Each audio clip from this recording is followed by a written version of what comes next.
وَلَقَدْ ضَرَبْنَا لِلنَّاسِ فِي هَذَا الْقُرْآنِ مِنْ كُلِّ مَثَلٍ لَعَلَّهُمْ يَتَذَكَّرُونَ. Dan sungguh, telah kami buatkan dalam Al-Quran ini segala macam perumpamaan bagi manusia, agar mereka dapat pelajaran. قُرْآنًا عَرَبِيًّا غَيْرَ ذِي عِوَجٍ لَعَلَّهُمْ يَتَّقُونَ.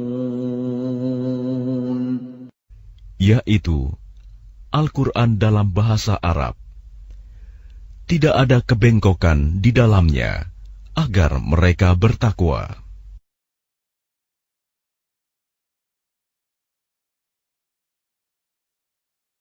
Bismillahirrahmanirrahim.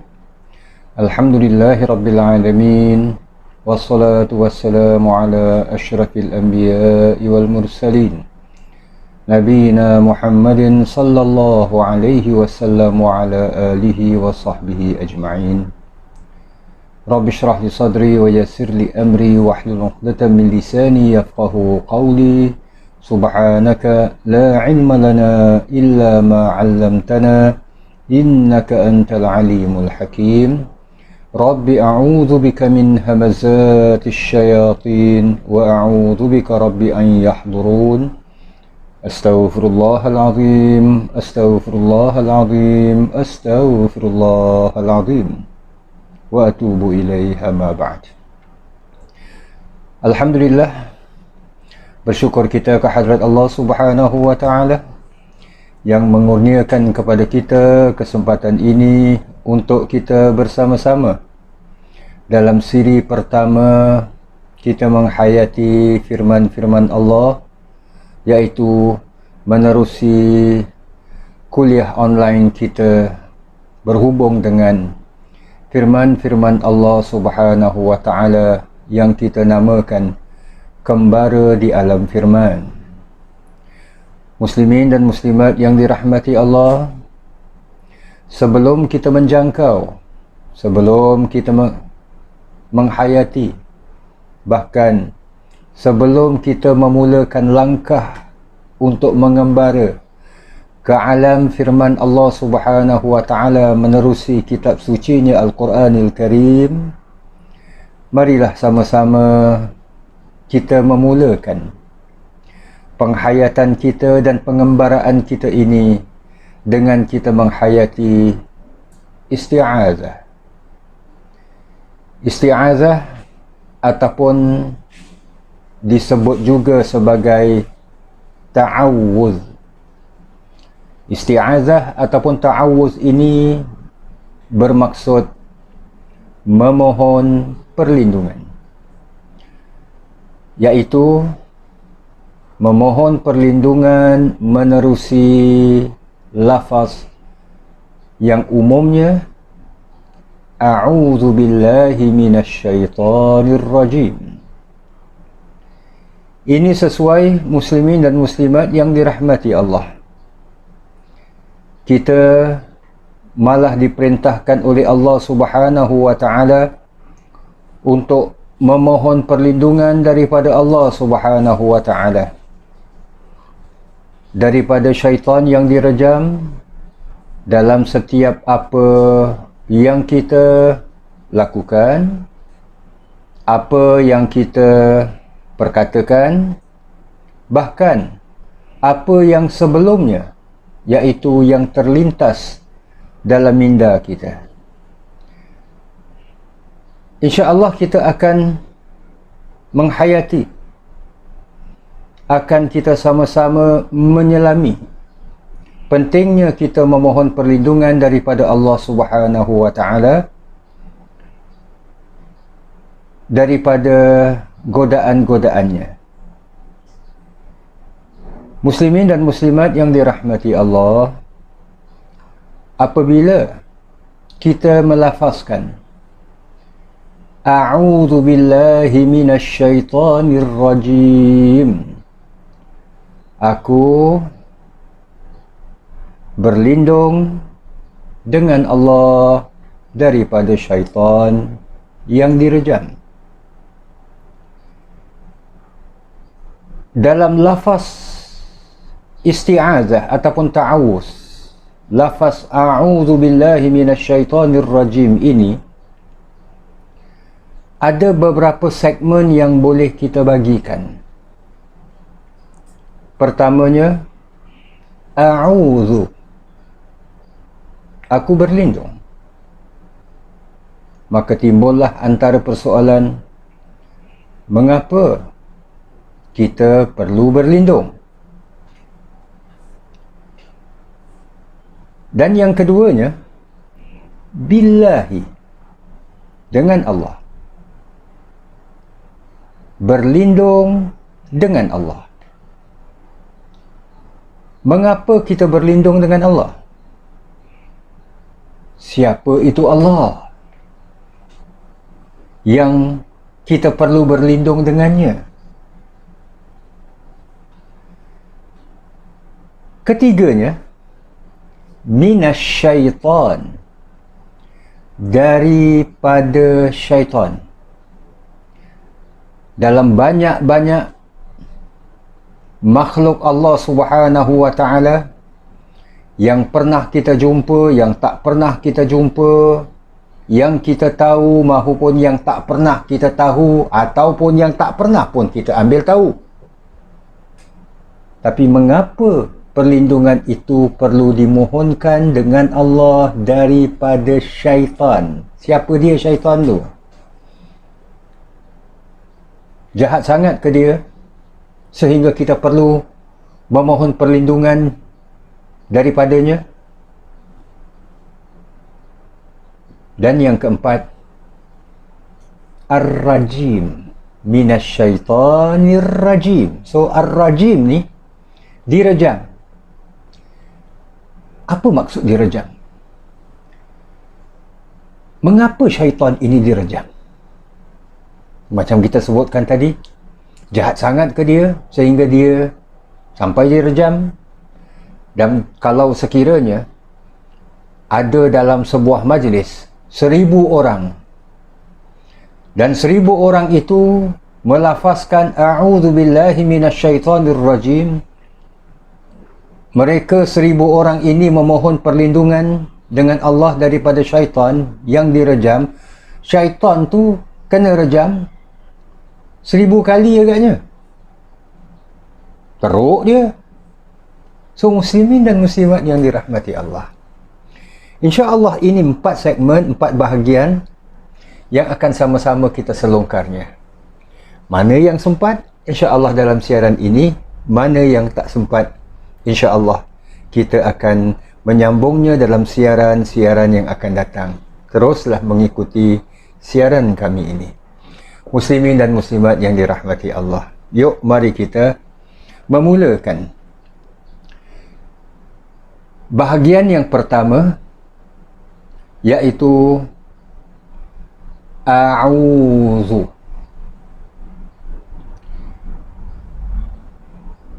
Aku berlindung. Muslimin dan muslimat yang dirahmati Allah, dalam mana-mana bahasa pun, termasuk bahasa Melayu kita, bila kita katakan berlindung, maknanya sesuatu yang akan menimpa kita ataupun yang terkena kepada kita, sesuatu yang terkena itu ataupun yang mungkin mengenai kita itu, kita tak suka. Sebab itu kita perlu berlindung. Ataupun kita tidak dapat menerimanya pada ketika itu, maka sebab itulah kita berlindung. Umpamanya, kita berjalan di tengah panas, sedangkan di sebelah sana terdapat shelter ataupun jalan yang beratap yang dapat mengelakkan kita daripada terkena panas. So kita berlindung dengan melalui jalan itu, berlindung dari terkena panas.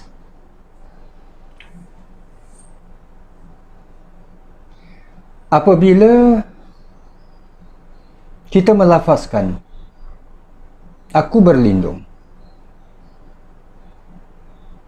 Sudah barang tentu, sesuatu yang kita berlindung dengannya mesti berupaya melindungi kita.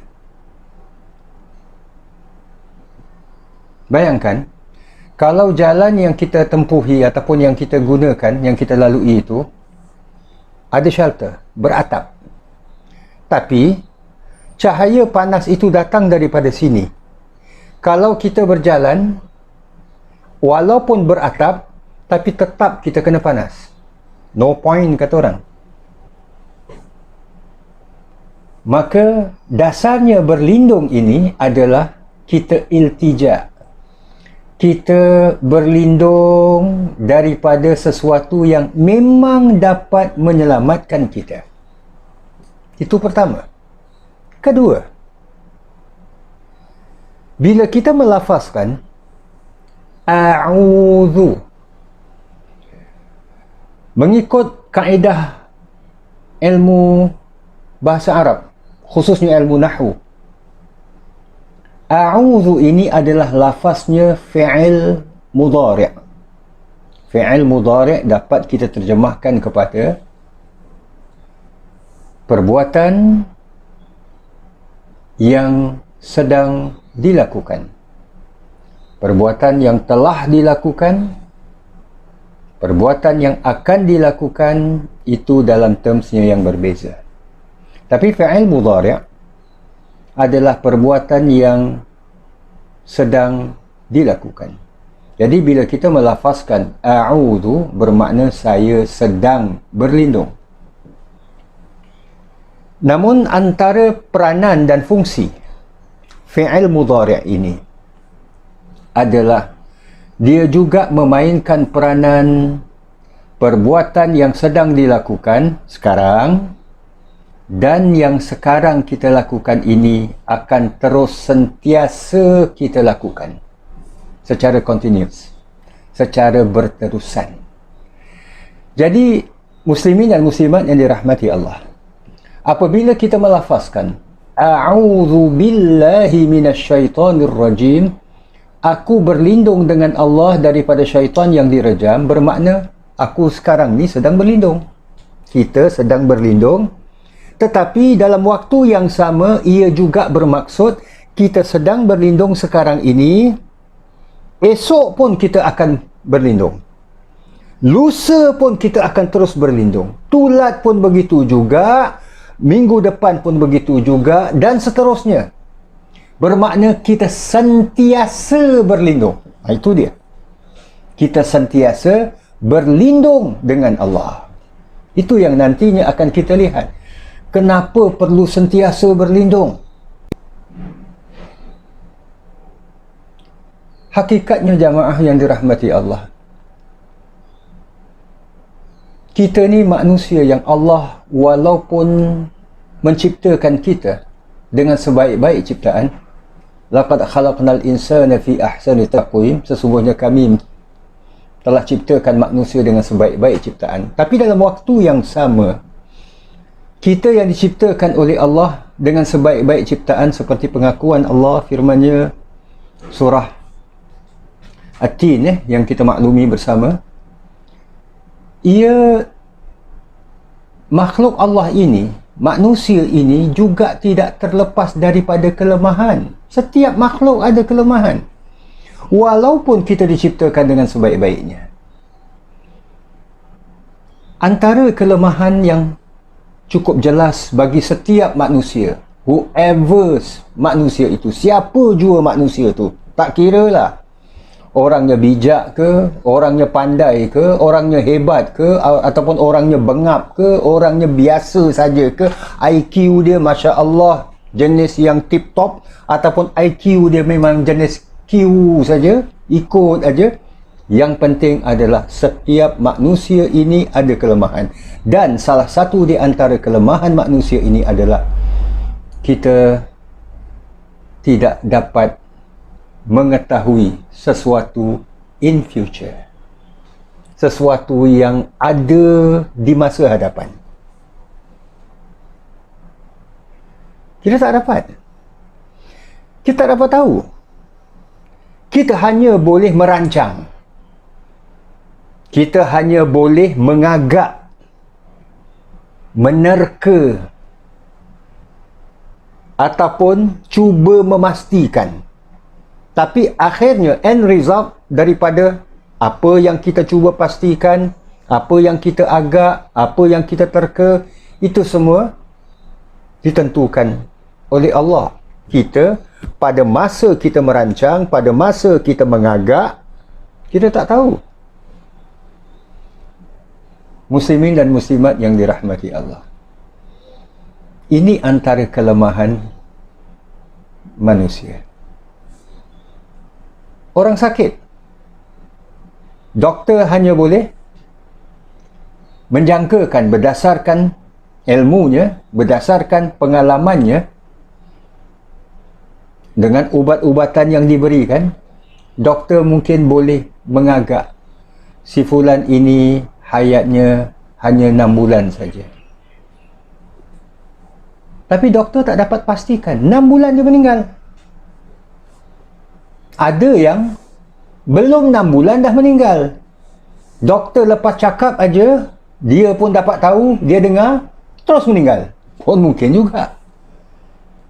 Ataupun mungkin selepas 6 bulan, masuk ke 9 bulan, 10 bulan, baru meninggal. Ataupun sampai sekarang ni pun tak meninggal-meninggal. So, muslimin dan muslimat yang dirahmati Allah, hakikatnya kita tak tahu sesuatu in future, sesuatu yang di hadapan. Baik di hadapan orang lain ataupun di hadapan kita. Kita tak tahu. Muslimin dan muslimat yang dirahmati Allah, bila kita tidak tahu sesuatu yang akan berlaku, akan menimpa kita, sekaligus ia menunjukkan bahawa terkadang sesuatu yang sekarang ini pada pandangan kita ianya baik, tapi hakikatnya dia boleh memudaratkan kita. Dia itu tak baik.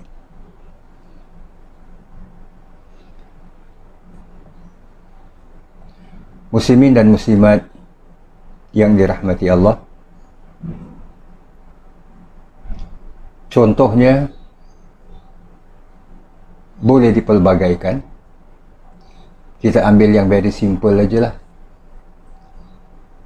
Pen ataupun pena yang diguna pakai untuk menulis, mencatatkan sesuatu, melukis dan sebagainya. Bahkan pen ataupun pena itu, ada orang dia nak menggerakkan minda dia, dia bermain-main dengan jarinya dan sebagainya. Nampaknya pen itu memberikan sesuatu yang baik, sesuatu yang berfaedah, boleh digunakan untuk menulis dan sebagainya. Muslimin dan muslimat yang dirahmati Allah, bayangkan tanpa disengajakan pen itu tertusuk ke mata kita. Apa jadi? Bukan setakat luka, sakit, malah mungkin boleh membawa buta. Hakikatnya adalah setiap sesuatu ia boleh membawa kebaikan, tapi dalam waktu yang sama ia juga boleh menjadi penyebab keburukan, kecuali hal-hal yang telah ditentukan oleh Allah Subhanahu wa taala, seumpama syariatnya, para nabi dan rasul dan sebagainya. Namun secara umumnya, apa-apa pun yang mungkin memberi manfaat kepada kita, tapi dalam waktu yang sama ia juga boleh membawa mudarat kepada kita.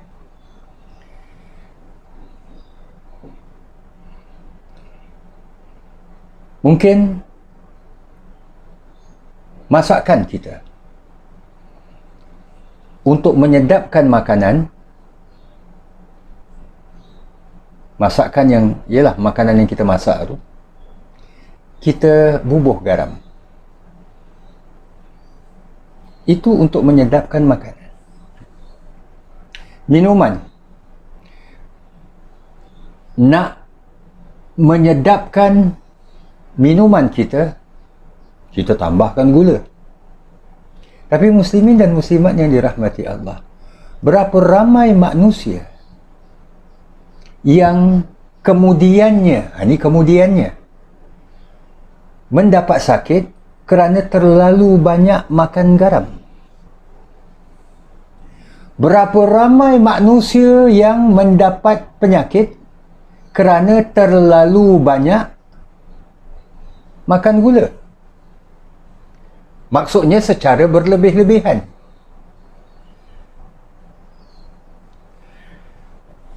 Bukankah ramai juga, dan kita mohon perlindungan Allah dalam hal ini,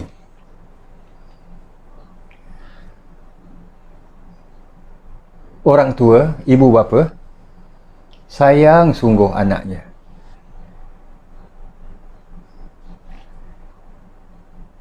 Sayang sungguh. Dibelai, diasuh, dicurahkan segala kasih sayang. Anak tu nak apa-apa dibelikan. Oh, anakku Sazali, dan sebagainya. Muslimin dan muslimat yang dirahmati Allah. Tapi kemudiannya, bila anak tu dewasa, berapa ramai ayah dan ibu yang begitu sayang kepada anaknya, anaknya ini mengecewakan ayah dan ibu yang mencurahkan segenap kasih sayang kepada anak tersebut. So, sesuatu tu hakikatnya kita tak dapat, kita tak tahu mengagak, ataupun kita tak tahu dengan pasti apa yang akan berlaku di belakang hari, kemudiannya, pada masa hadapan. So, maka itulah muslimin dan muslimat yang dirahmati Allah. Salah satu hikmah kita disuruh mohon perlindungan adalah kerana ini. Kita tak tahu apa yang akan kita bila lakukan sekarang ini, akibat daripada apa yang kita lakukan sekarang ini. Ini antara kelemahan kita, makhluk yang bernama manusia. So, sudah sewajarnya lah kita mohon perlindungan, bahkan kita sentiasa mohon perlindungan. Inilah, kalau kita perhatikan, yang kita lafazkan a'udzu. InsyaAllah muslimin dan muslimat yang dirahmati Allah, kita akan menyambung kembali siaran kita ini, InsyaAllah, dalam bahagian yang kedua, ketiga dan ketiga. Elemen yang kedua, billahi, dengan Allah, mohon perlindungan dengan Allah. Elemen yang ketiga, ataupun segmen yang ketiga, minasyaitan, daripada syaitan. Dan yang keempat, ar-rajim, akan kita sambung InsyaAllah dalam siaran yang akan datang. Terima kasih di atas kesudian bersama. Aqulu qawli hadha wa astaghfirullahal azim li wa lakum wa lisairil muslimin. Wassalamualaikum warahmatullahi wabarakatuh.